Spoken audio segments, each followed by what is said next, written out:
My entire family, including my parents and best friend, boycotted my wedding to attend my sister's sudden healing retreat. I stood at the altar to an empty aisle, so I used my legal expertise to destroy her fraudulent empire forever. This is where the story truly begins, and you won't want to miss what happens. Make sure you're subscribed to see it through to the end. We're always curious. Where in the world are you all watching from today? Let us know in the comments.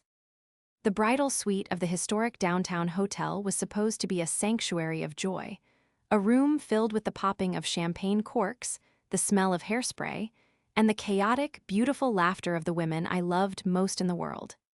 Instead, it was suffocatingly quiet. The heavy velvet curtains were drawn back, allowing the pale mid-morning light to spill across the plush carpet, highlighting the sheer emptiness of the space. I sat frozen in a tufted armchair, the intricate lace of my wedding gown feeling less like a garment of celebration and more like a beautifully tailored straitjacket. I was 32 years old, a pragmatic and deeply organized estate planning attorney who made a living out of anticipating worst-case scenarios for my clients. Yet, nothing in my years of legal training or my natural inclination toward careful planning could have prepared me for the agonizing reality unfolding on my wedding day. I was already in a fragile state, having spent the previous 72 hours battling a vicious, lingering stomach bug that had left me pale, dehydrated, and emotionally paper-thin. I had pushed through the exhaustion, surviving on ginger ale and sheer willpower, desperate to make this day perfect. John, my brilliant and endlessly patient 34-year-old architect fiancé, had practically carried me through the rehearsal dinner the night before, whispering promises of a beautiful future into my ear. The clock on the antique mantelpiece ticked with a mocking, rhythmic precision.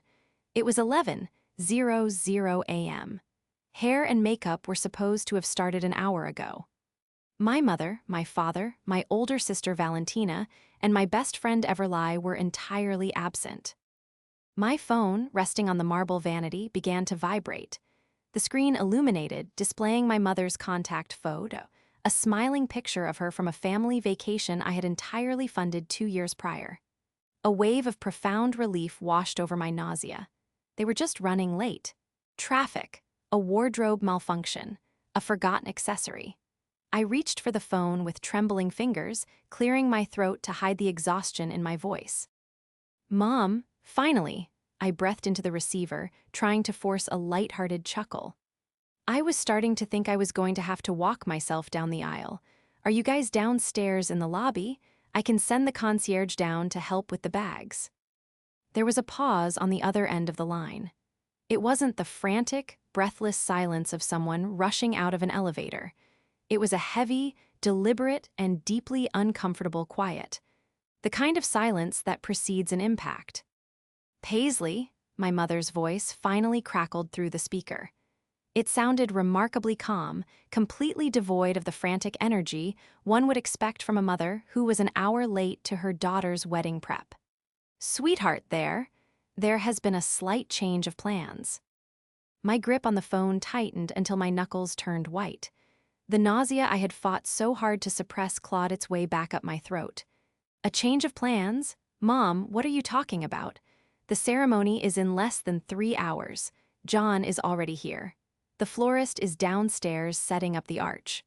What do you mean, a change of plans?"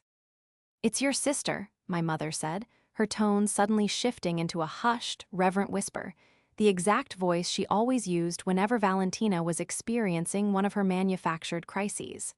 "Valentina had a severe emotional collapse late last night, a complete energetic and spiritual breakdown. She is in a very dark, very dangerous place, Paisley. Her nervous system is entirely shot." I closed my eyes, pressing my forehead into my free hand. Valentina was 35, a self-proclaimed wellness guru and lifestyle influencer, whose entire life was a carefully curated series of dramatic highs and catastrophic lows, all broadcasted for her modest online following. "Mom," I said, my voice trembling, trying to keep the rising panic at bay. "I am so sorry she is having a hard time, truly, but I am getting married today. She can stay home and rest. You and Dad just need to get here." "You aren't listening to me, Paisley," my mother snapped, a sharp edge of irritation cutting through her maternal facade. She cannot be alone. She needed immediate, immersive intervention. She managed to secure a last-minute, emergency family booking at the Sedona Healing and Alignment Sanctuary. We are at the airport right now, waiting to board our flight. The words hung in the air, disjointed and surreal. Airport. Flight, Sedona, Sanctuary. I stared at my reflection in the massive mirror opposite me, a woman in a breathtaking white gown, looking utterly shattered. "You're at the airport?" I whispered, the reality slowly piercing through my shock. "You are leaving the state. On my wedding day, you're skipping my wedding." "Oh, for heaven's sake, Paisley, stop being so theatrical," my mother sighed heavily, as if my heartbreak was a tedious inconvenience. "The world does not revolve around you and your party. Your sister is suffering a genuine health crisis. We have to surround her with light and support right now. We assumed you would understand and postpone the event. We can always celebrate your little legal union another time when the family is whole and healed." I couldn't speak. My throat had constricted entirely. The casual dismissal of my life, my joy, my entire existence in favor of Valentina's latest whim was paralyzing. "We have to board, Paisley. Send John our love. We will send you some healing energy from the vortexes," my mother said briskly. And then the line went dead. I slowly lowered the phone to my lap. The silence of the bridal suite returned, heavier and darker than before. I was completely alone. The betrayal was worse than the diagnosis itself. For what felt like an eternity, I simply sat there, a porcelain doll abandoned on a shelf.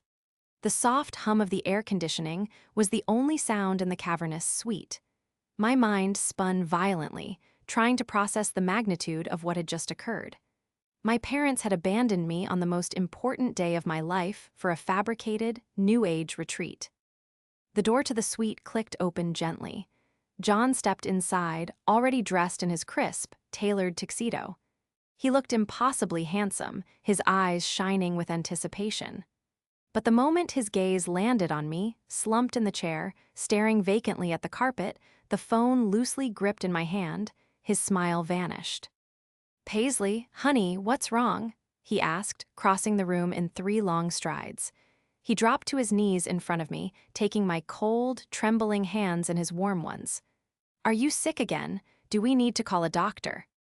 I shook my head slowly, tears finally breaking free and spilling hot and fast down my cheeks. "They aren't coming," I choked out, the words feeling like jagged glass in my throat. "My parents, Valentina, they're at the airport. They're going to Sedona." John's brow furrowed in deep, profound confusion. As a 34-year-old architect whose own family was wonderfully normal and consistently supportive, he simply could not compute the information I was giving him. "Sedona? Arizona? Paisley, I don't understand. Are you saying they missed a flight to get here?" "No," I sobbed, leaning forward and resting my forehead against his shoulder. He wrapped his arms tightly around me, the stiff fabric of his tuxedo a stark contrast to my delicate lace. "They aren't coming to the wedding. Valentina had an energetic breakdown. She booked them a retreat. They told me to postpone the wedding. They're gone, John." I felt John's entire body go rigid with shock, followed immediately by a surge of protective anger. He held me tighter, whispering fierce, comforting words into my hair, assuring me that we didn't need them, that the day was about us, that he loved me more than anything. But the gaping hole in my chest refused to close. Suddenly, I bolted upright, wiping my eyes frantically. "Everly," I gasped. "Everly is supposed to be my maid of honor. She has my veil. She has the rings." Everly and I had been best friends since we were 16. She was 31 now, a struggling but talented freelance photographer. I had bought her first professional DSLR camera when we were in college. I had paid her rent more times than I could count when her gigs fell through. She was the sister I had actually chosen. Surely, she wouldn't abandon me. I snatched my phone and dialed her number. It rang 4 times before going to voicemail. I called again immediately, and then a third time. Finally, on the fourth attempt, the line clicked open. "Paisley, hey." Everly's voice sounded strained, whispering over a backdrop of loud, echoing overhead announcements and rolling luggage. "Everly, where are you?" I demanded, my voice cracking. "Please tell me you're pulling up to the hotel. Please tell me you have my veil." There was a long, agonizing sigh on the other end. "Look, Pies, I really didn't want to be the one to tell you this, but your mom said she was going to call you. I'm at the airport." The remaining air in my lungs vanished. "You're with them?" I whispered, my voice barely audible over the sound of my own shattering heart. "You're leaving too." "Valentina really needs me," Everly said, her tone defensive and suddenly incredibly cold, echoing the exact phrasing my mother had used. "She's goy." And G through something incredibly traumatic, Paisley. And she offered to hire me to be the official documentarian for her healing journey. She's paying me triple my standard day rate, plus all expenses for the week in Sedona. You know I can't turn down that kind of money. I have bills to pay. "I am getting married in 3 hours, Everly," I said, the devastation slowly morphing into a chilling disbelief. "You are my maid of honor. I have supported you for 15 years. I held your hand when your father died. I paid your rent in January. And you are abandoning me on my wedding day for a gig." "Wow, okay, throw my financial struggles in my face. Why don't you?" Everly scoffed, her voice dripping with sudden, unearned indignation. "This is exactly why Valentina said we needed to get away from your toxic, controlling energy. You always make everything about you and what you've done for people. You're being incredibly selfish today, Paisley. Just postpone the party. We'll celebrate when the vibe is better." She hung up, just like that. 15 years of friendship, erased by a paycheck and a manufactured crisis. I sat there, the phone slipping from my fingers onto the floor. John was staring at me, his eyes wide with absolute horror at what he had just overheard. He opened his mouth to speak, to offer some comfort, but I held up a hand. A profound, terrifying clarity was beginning to wash over me. The tears stopped falling. The exhaustion that had plagued me for days evaporated, replaced by a cold, crystalline focus. Everly had said Valentina was paying her triple her rate. Valentina was paying for an all-expenses-paid emergency retreat for 4 adults in Sedona at the height of the season. Valentina was a lifestyle influencer who hadn't secured a brand deal in 14 months. She was constantly overdrawing her checking account. She didn't have a savings account. She didn't have a credit card that wasn't maxed out. There was only one place Valentina could have possibly gotten the tens of thousands of dollars required to book a luxury retreat and hire a personal photographer on less than 24 hours' notice. As I sat there in my white dress, listening to the echoes of Everly's betrayal ringing in my ears, the pieces of the puzzle aggressively snapped together. They were all enjoying a luxurious, all-expenses-paid getaway, bought and paid for by a sudden, massive influx of cash. But as they sipped their pre-flight champagne and congratulated themselves on escaping my toxic energy, they had forgotten one crucial thing. To understand the sheer audacity of what was happening, one had to understand the parasitic dynamic that had defined my family for as long as I could remember. I was the younger sister, but I had been forced into the role of the responsible, burden-bearing matriarch before I even graduated high school. I was the one who worked 3 jobs in undergrad to ensure I graduated without debt. I was the one who went to law school, passed the bar on the first try, and clawed my way into a senior partnership at a prestigious estate planning firm by the time I was 30. And every step of the way, I was expected to use my success to pave the road for Valentina's endless string of failures. When my parents needed a new roof because they had squandered their savings on a timeshare Valentina convinced them to buy, I paid for it. When Valentina decided she wanted to open a brick-and-mortar, crystal-infused water bar that predictably went bankrupt in 6 months, I negotiated the lease break and paid off her remaining vendors to keep her out of court. I was the reliable, boring ATM. Valentina was the sparkling, fragile star that needed constant funding to shine. Valentina was 35 going on 16. She was undeniably beautiful, possessing that effortless, polished aesthetic required to amass a following online. She wore expensive, ethically sourced linen, her skin was always perfectly glowing, and her vocabulary was a weaponized word salad of therapy speak and spiritual jargon.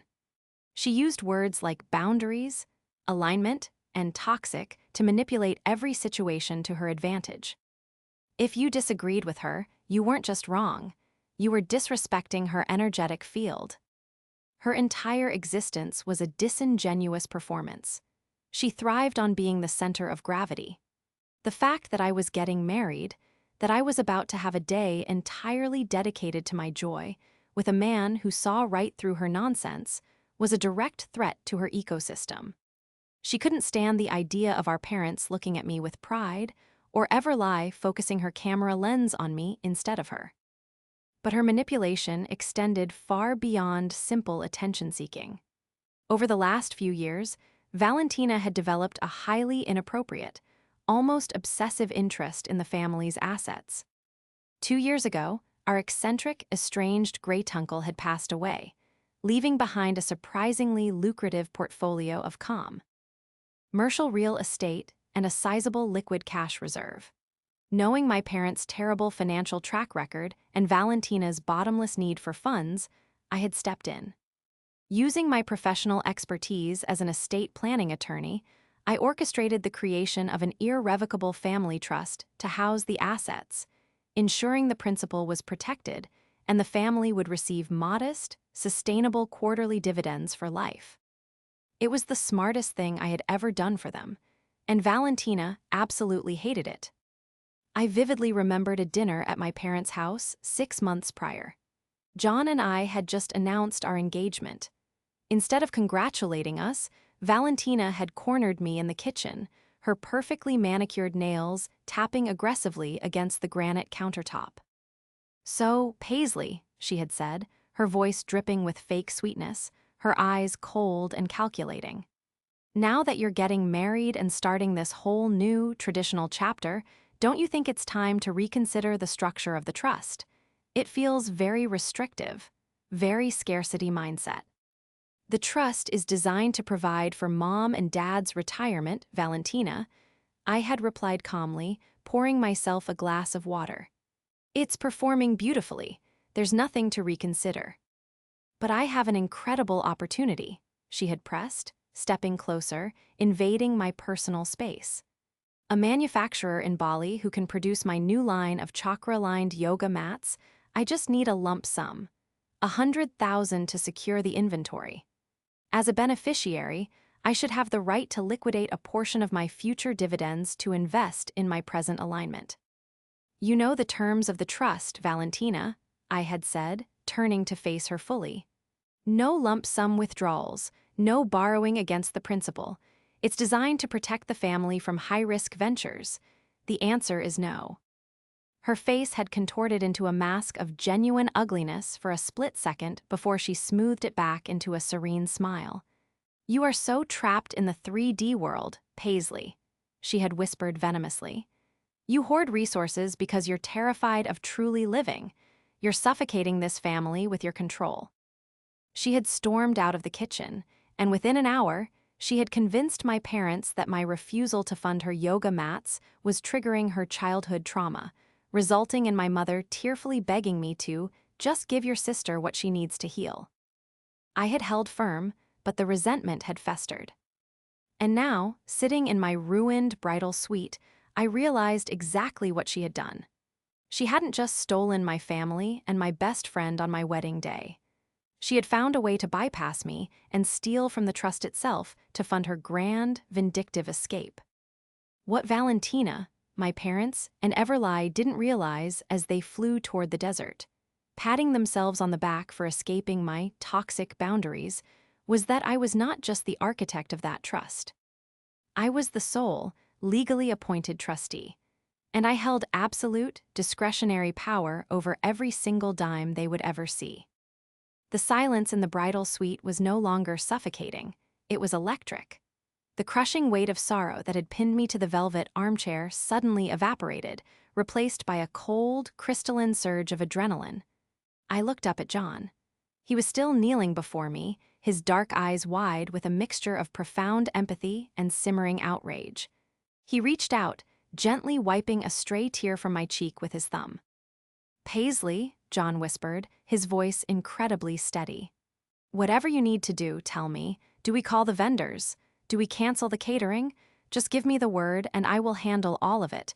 You don't have to lift a finger." I took a deep, shuddering breath, the air filling my lungs with a sudden, sharp clarity. "No," I said, my voice dropping an octave, the tremor completely gone.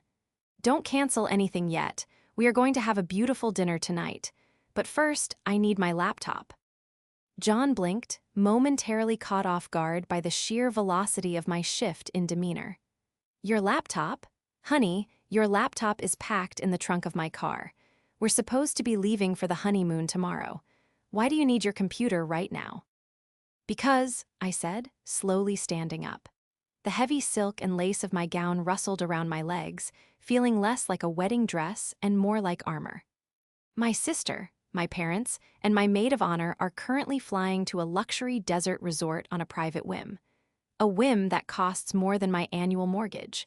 And knowing my sister's financial reality, there is only one place that money could have possibly come from." I walked over to the vanity, grabbed a makeup wipe, and began methodically scrubbing the ruined mascara from beneath my eyes. 2 years ago, John, I set up the Irrevocable Family Trust. It houses Uncle Arthur's commercial real estate portfolio and a significant liquid cash reserve. It was designed to keep my parents comfortable in their retirement, doling out strict, modest quarterly dividends. It was entirely locked down to prevent exactly this kind of frivolous, impulsive spending.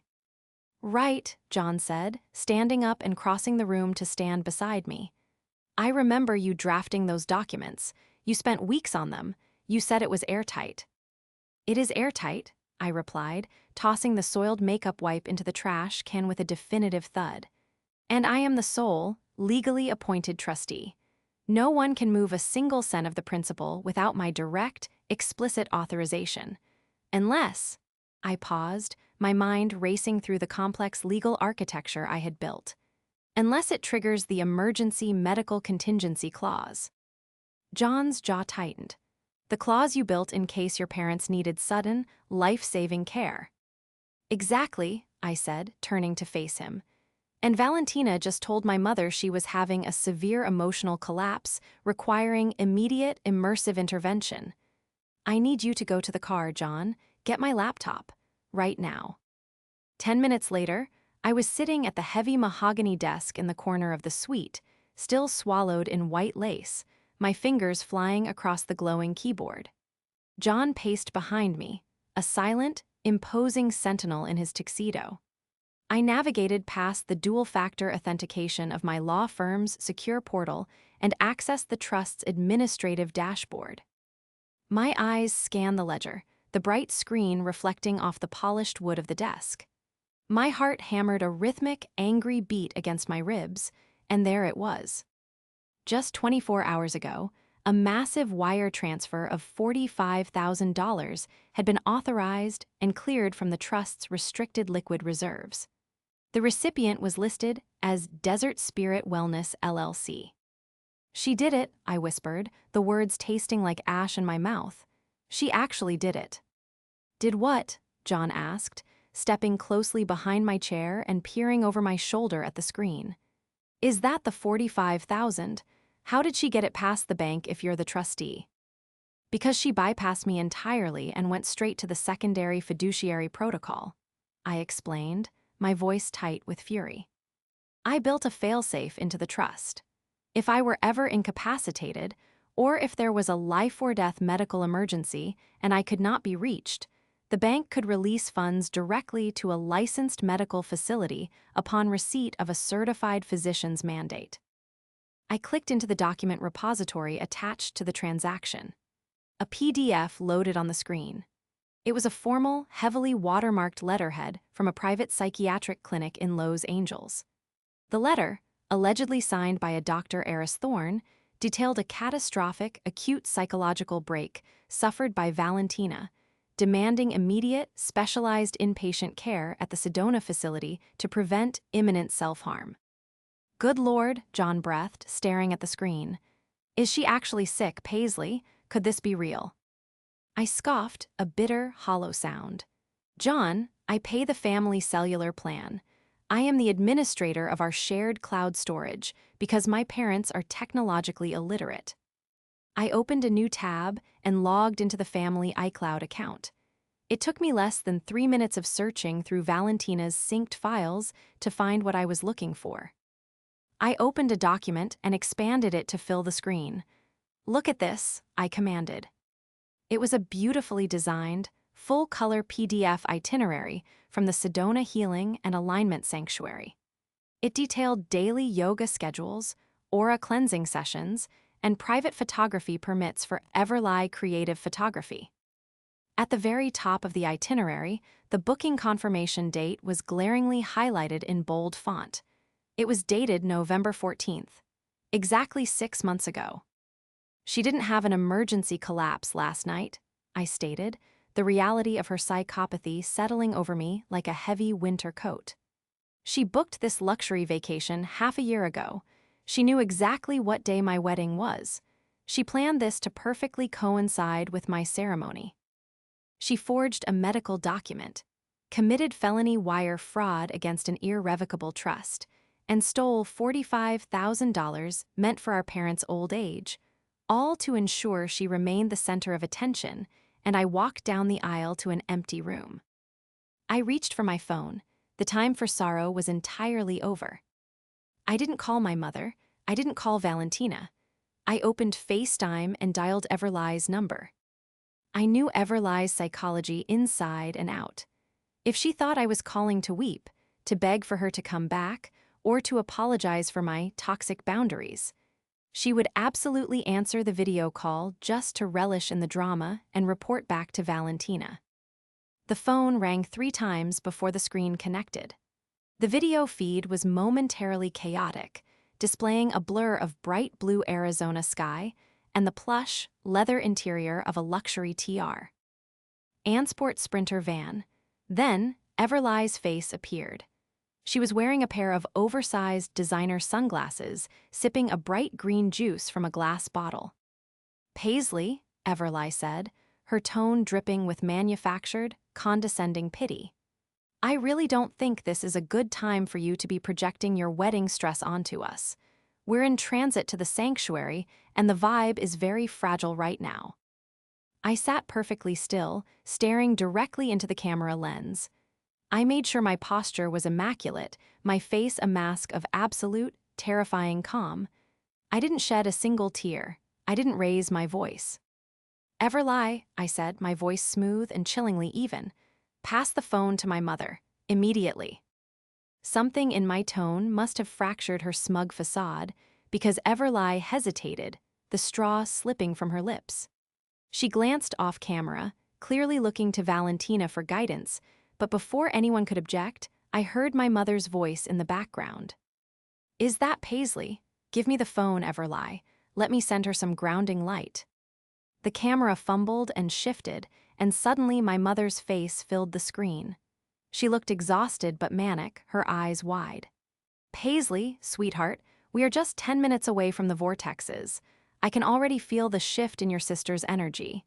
I know you're disappointed about the party, but you have to understand." "Mom," I interrupted, my voice slicing through her delusion like a scalpel. "I need you to listen to me very carefully, and I need you to look at my face while I say it. Did you know that Valentina booked this retreat and hired Everly exactly 6 months ago?" The silence on the other end of the line was absolute. The background noise of the van's engine seemed to suddenly amplify.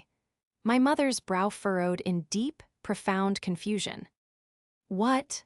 my mother stammered, adjusting her glasses as if they would help her hear better. "No, Paisley, that's impossible. Your sister had a severe energetic collapse last night. She was weeping on the floor. The universe provided this opening at the sanctuary at the very last minute." The universe didn't provide anything, Mom, I stated, turning my laptop screen slightly so it would catch the camera's view if needed. Valentina booked an all-inclusive luxury vacation in November. And to pay for it, last night, she submitted a forged psychiatric document to the family trust's banking institution, claiming she was a danger to herself. She committed felony wire fraud to steal $45,000 from the emergency medical fund I set up for you and Dad. That is a lie. The phone was violently snatched from my mother's hands. The screen shook chaotically before Valentina's face appeared, contorted with a sudden, vicious panic. The serene, glowing wellness guru was entirely gone, replaced by a desperate, cornered animal. You are so deeply poisoned by your own jealousy, Paisley, Valentina screamed into the phone, her voice shrill and echoing in the confined space of the van. You are literally making up legal words to ruin my healing journey. The universe aligned the dates. Time is an illusion. The booking reflects the quantum timeline of when my spirit knew it would need intervention. You don't understand how manifestations work.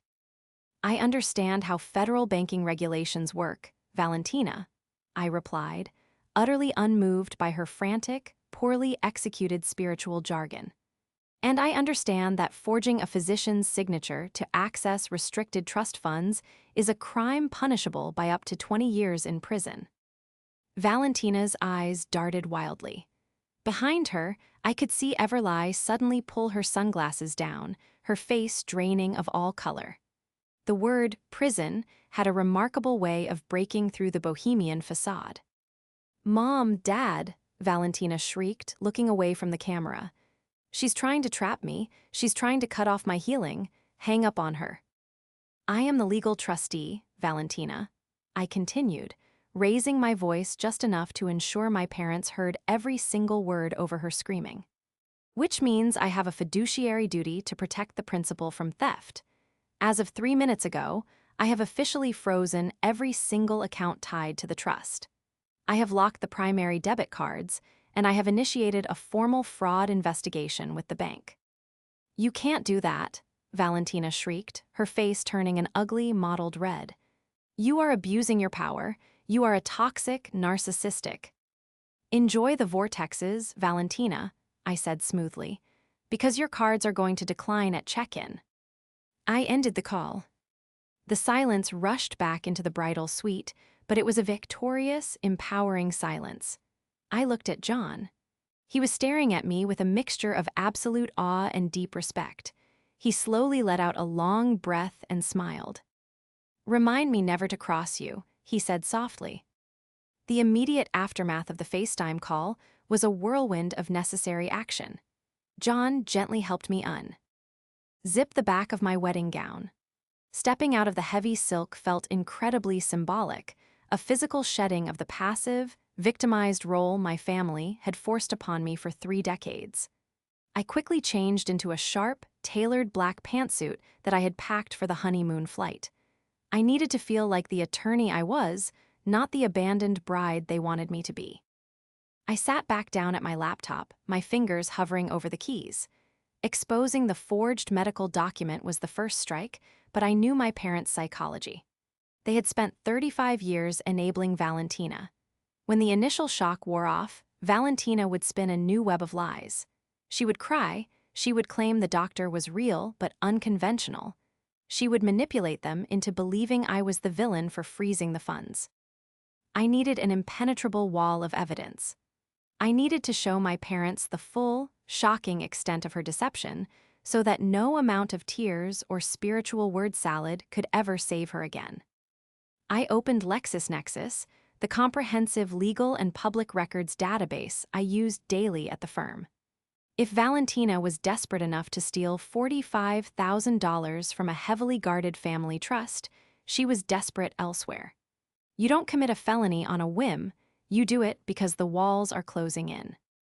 I ran a deep background search on Valentina last name and her registered business, Aura Alignment LLC. The results populated instantly, and the sheer volume of red flags was staggering. Valentina wasn't just broke, she was an active liability.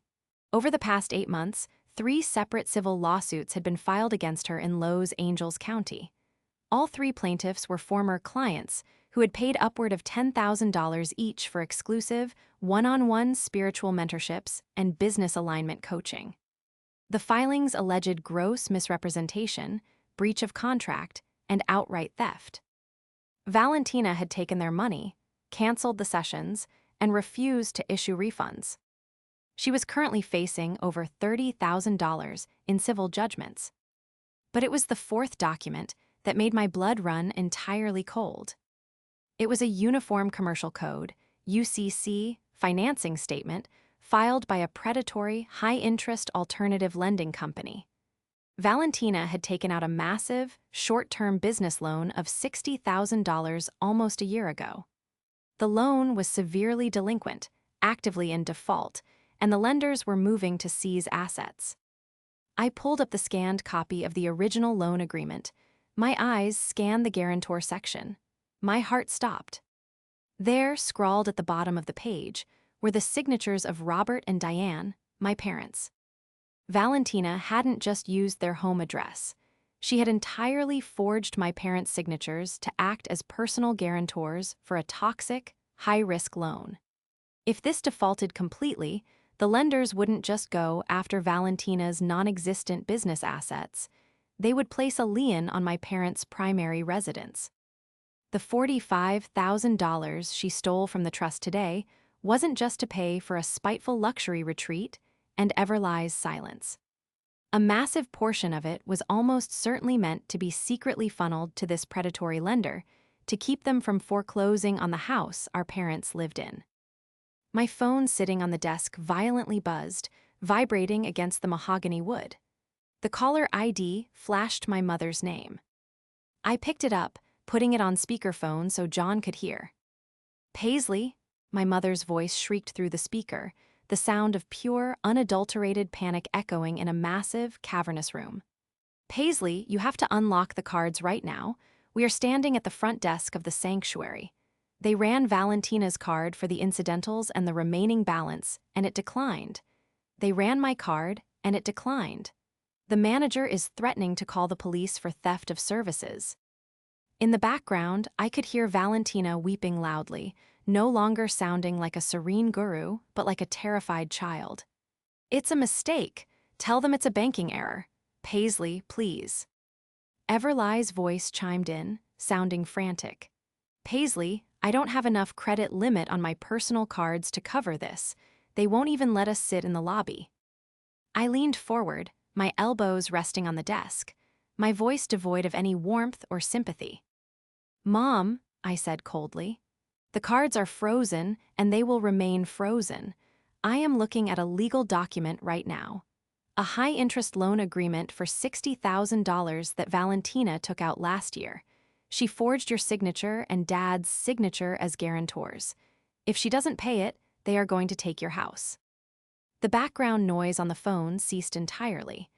The only sound was my mother's sharp, ragged intake of breath. "She is a fraud, Mom," I continued, driving the final nail into the coffin.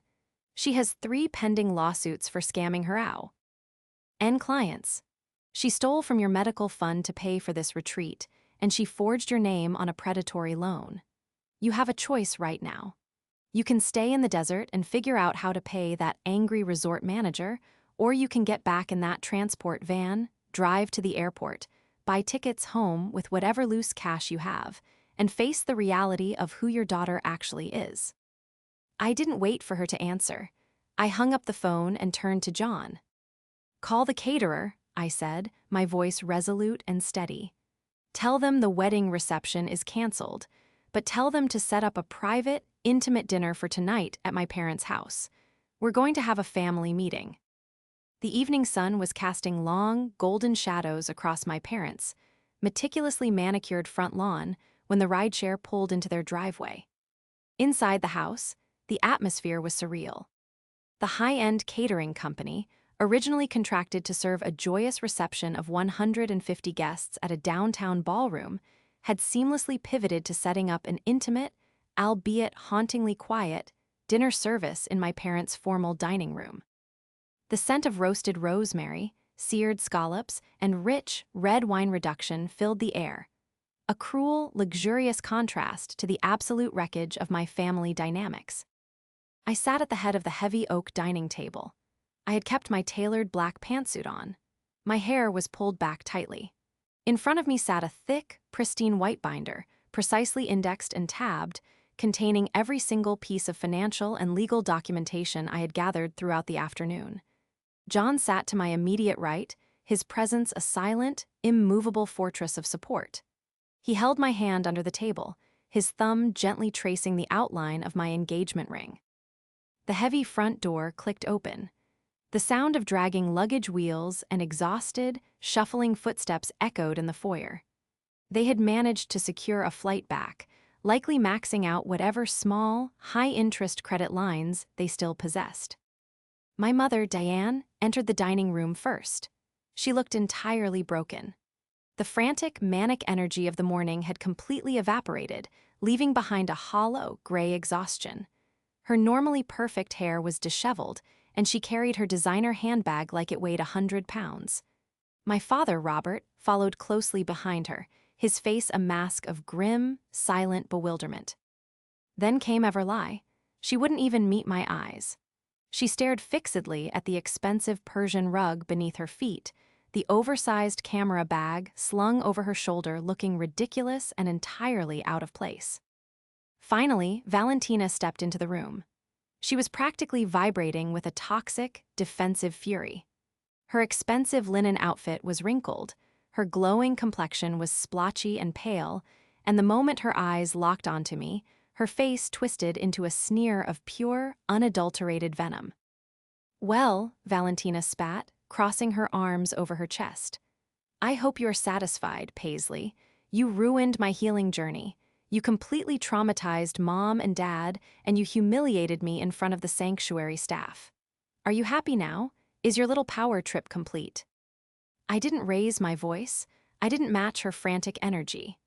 I simply opened the heavy white binder, the loud snap of the metal rings echoing like a gunshot in the quiet room. "Sit down," I commanded, my voice carrying the absolute, unquestionable authority of a senior attorney in a deposition room. My father immediately pulled out a chair for my mother, and they both sank into the upholstered seats at the opposite end of the table. Everly hesitated, then quietly took a seat near the corner, trying to shrink into the shadows. Valentina remained standing, defiantly glaring at me. "I said, sit down, Valentina," I repeated, my gaze boring into hers. "Because the performance is over, and we are going to look at the paperwork." With a dramatic, exasperated sigh, she threw herself into a chair across from John. "This is ridiculous. You are obsessively fixated on 3D bureaucratic nonsense. You are so deeply unaligned." "Page 1, I interrupted smoothly, sliding a heavily watermarked document across the polished oak table toward my father. "This is a forged medical mandate from a Dr. Eris Thorne in Los Angeles. Valentina submitted this to the Trust's holding bank yesterday afternoon to trigger the emergency medical release clause, bypassing my authority as trustee. She used this to illegally wire $45,000 into a shell LLC." My father picked up the paper, his hands trembling slightly. He adjusted his reading glasses, his eyes scanning the clinical, terrifying language detailing his eldest daughter's supposed complete psychological break. "I didn't forge it," Valentina shrieked, slamming her hands on the table. "Dr. Thorne is an alternative, holistic energy worker. He diagnosed my aura. The banking system is just too rigid to understand spiritual emergencies. It wasn't fraud, it was a necessary energetic transfer." "Page 2, I continued, ignoring her completely. I slid another stapled packet across the table, this one landing directly in front of my mother. "This is the booking invoice from the Sedona Healing and Alignment Sanctuary. I pulled it directly from our shared family cloud storage. Please look at the date at the top right corner, Mom. Read it out loud." My mother picked up the paper, her breath hitching in her throat. She stared at the bold black ink for a long, agonizing moment. "Read it, Mom," I pushed, my voice softening just a fraction. November 14th, my mother whispered, the words barely audible. 6 months ago. She didn't have a breakdown last night, I explained calmly, watching the realization shatter my mother's worldview piece by piece. She planned this vacation half a year in advance. She knew it was my wedding weekend.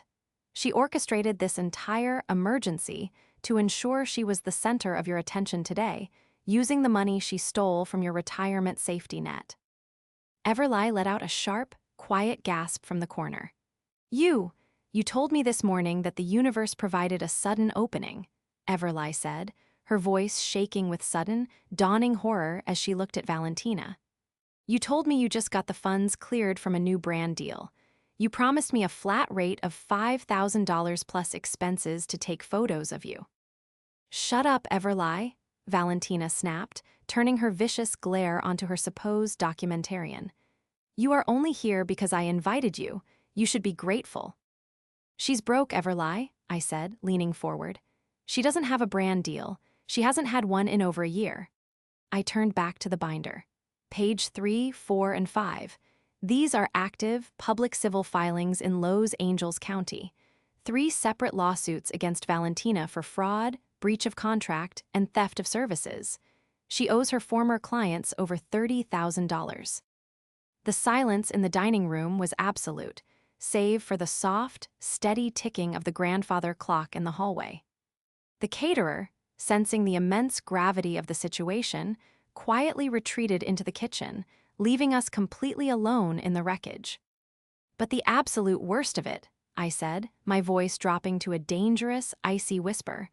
I pulled out the final document, the Uniform Commercial Code financing statement. Is this?